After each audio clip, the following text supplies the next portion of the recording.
CM Fadnavis पर ठाकरे लगा रहे थे आरोप। फडणवीस ने ठाकरे पिता पुत्र को दिया जवाब। कोस्टल रोड पर उद्धव के झूठ का किया पर्दाफाश।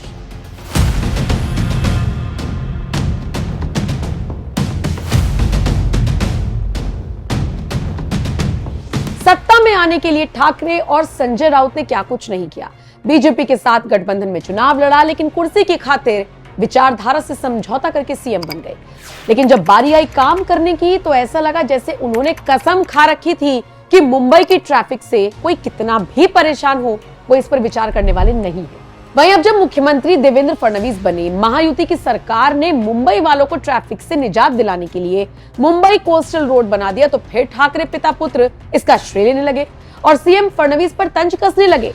ऐसे में सीएम फडणवीस ने इन सबको और इन सबके झूठ का पर्दाफाश कर दिया है और कोस्टल रोड पर माहौल बनाने वालों का सच दुनिया के सामने रख दिया है।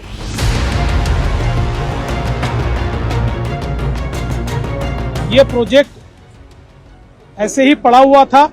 लगातार देश में भी और प्रदेश में भी कांग्रेस की, शरद पवार जी की सरकार होती थी। मुख्यमंत्री दिल्ली जाते थे, हमको न्यूज़ पढ़ने को मिलती थी, दिल्ली गए, बातचीत हुई, लेकिन कोई परमिशन नहीं मिलती थी। आपको बता दें, आदित्य ठाकरे और उनके पिता Uddhav Thackeray Mumbai coastal road project का श्रेय लेने की कोशिश कर रहे थे और ये माहौल बना रहे थे कि महाविकास अघाड़ी की वजह से ये काम हुआ। आदित्य ठाकरे ने एक बयान में कहा, ये बेशरम लोग कोस्टल रोड का श्रेय ले रहे, चोरी करने की कोशिश कर रहे, बाला साहेब ठाकरे की मूर्ति का भी होर्डिंग लगाकर दावा कर रहे, जबकि जगह, डिजाइन और पेमेंट सब उद्धव साहब ने किया। चोर तो चोर होता है। ऐसे में अब सीएम फडणवीस ने बता दिया कि जो लंबे समय तक इस प्रोजेक्ट का विरोध करते रहे और काम में रुकावट पैदा करते रहे, वो ज्ञान दे रहे हैं और खुद श्रेय लेने की कोशिश में लगे हैं।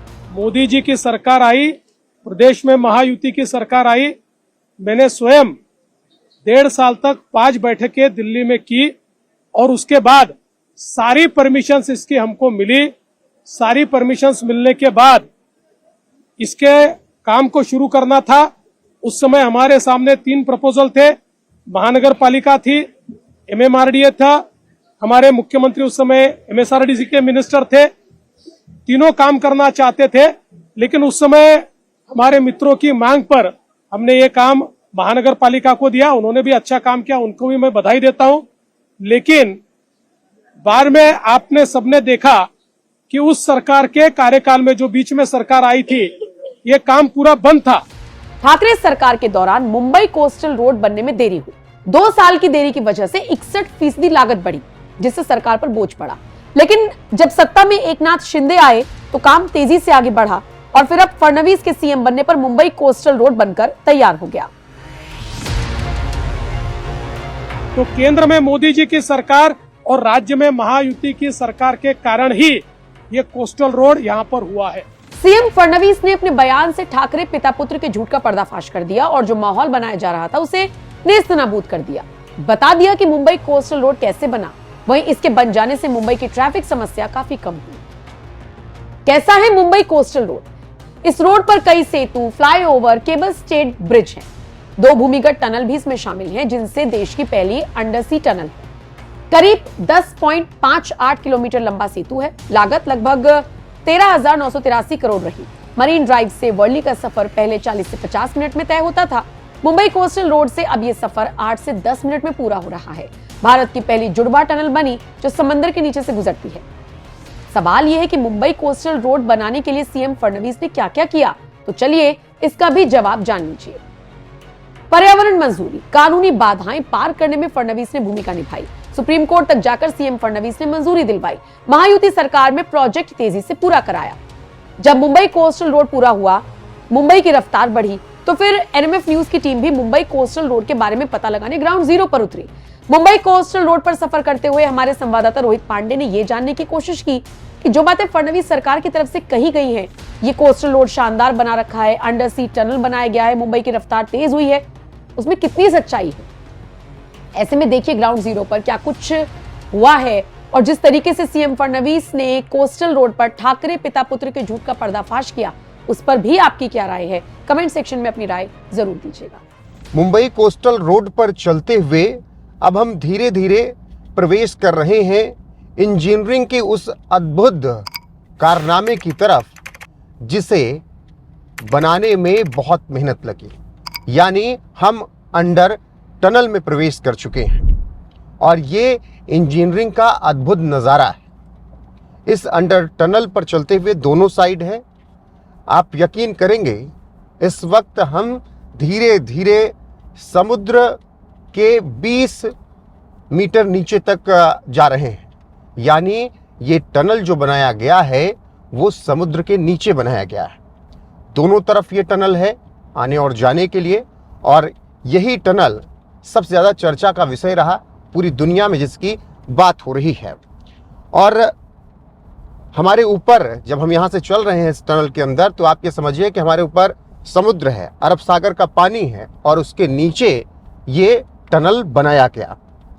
और पहले जो वक्त लगता था यहाँ से 1.5-2 घंटे का, अब वो 30 से 35 मिनट में वक्त कवर हो जाता है इन टनल से गुजरते हुए।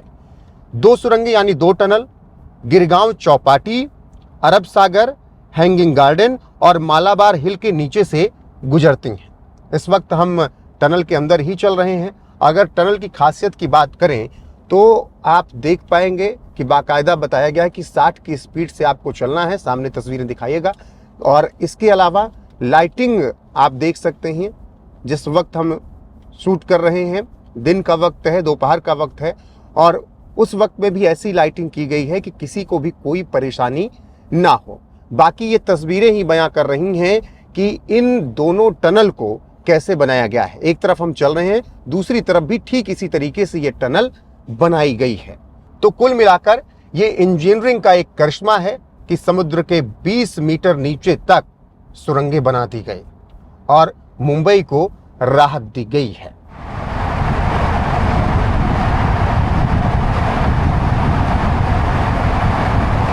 मूल रूप से 25 सालों से ये प्रोजेक्ट ऐसे ही पड़ा हुआ था। लगातार देश में भी और प्रदेश में भी कांग्रेस की, शरद पवार जी की सरकार होती थी। मुख्यमंत्री दिल्ली जाते थे, हमको न्यूज पढ़ने को मिलती थी, दिल्ली गए, बातचीत हुई, लेकिन कोई परमिशन नहीं मिलती थी।